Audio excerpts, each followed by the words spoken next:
ఓం నమో వెంకటేశాయ. అందరికీ నమస్కారం. తిరుమలలో ఉచిత బస్సులు సేవలు ఎందుకు ప్రారంభించారో మీకు తెలుసా?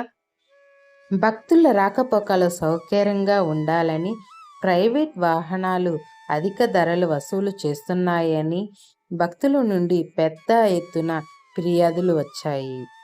దీనిని దృష్టిలో ఉంచుకొని తిరుమల తిరుపతి దేవస్థానం భక్తుల ప్రయాణం మరింత సులభతరం చేయాలని నిర్ణయించింది. ప్రకటన చేసిన వారు టీటీడీ కార్యనిర్వహణ అధికారి జె. శ్యామలారావు గారు. ప్రధాన ఉద్దేశం భక్తులకు నాణ్యమైన, సురక్షితమైన, ఉచిత రవాణా సేవలు కల్పించాలని ఉద్దేశంతో 2025 జూన్ 13 నుంచి ప్రారంభిస్తున్నారు. ధర్మరథాలు తిరుమలలో 24 గంటలు సేవలు అందిస్తున్న ఉచిత బస్సులు ప్రతి 3 నుండి 8 నిమిషాలకు ఒకసారి వస్తాయి. క్యూ కాంప్లెక్స్లు, అన్నప్రసాద కేంద్రాలు, ఆలయం అన్నీ ఈ బస్సుల ద్వారా చేరవచ్చు. తిరుపతి నుండి అలిపిరికి, శ్రీవారి మెట్లు వరకు ఉచిత బస్సులు ఉన్నాయి. కొత్తగా అమలులోకి వస్తున్నది ఆర్టీసీ బస్టాండ్లో, రైల్వే స్టేషన్ వద్ద ప్రతి 30 నిమిషాలకు ఒకసారి వెళ్లే ఉచిత బస్సులు సదుపాయం కల్పిస్తున్నారు.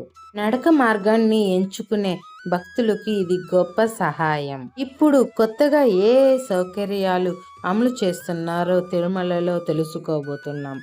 150 ఏపీఎస్ ఆర్టీసీ బస్సులను ఉచితంగా తిరుమలలో నడుపుతున్నారు. తిరుమలలో ఘాట్ రోడ్ మార్గానికి కూడా ఈ బస్సులు అందుబాటులో ఉంటాయి. పౌష్టికమైన ప్రసాదాలు, శుభ్రమైన మరియు కొత్తగా సీసీ కెమెరాలు అమర్చబడింది.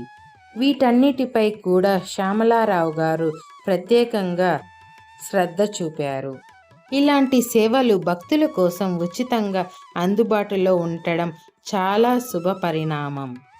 మీరు కూడా మీ తిరుమల యాత్రలో ఈ సదుపాయాలను ఉపయోగించుకొని ఎలాంటి ఆందోళన లేకుండా స్వామి దర్శనం పొందండి. మీకు ఈ వీడియో నచ్చినట్టయితే లైక్ చేయండి, షేర్ చేయండి, కామెంట్ చేయండి. శ్రీవారి ఆశీస్సులు మీ మీద ఎల్లప్పుడూ ఉండాలని కోరుకుంటూ సర్వేజన సుఖినో భవంతు.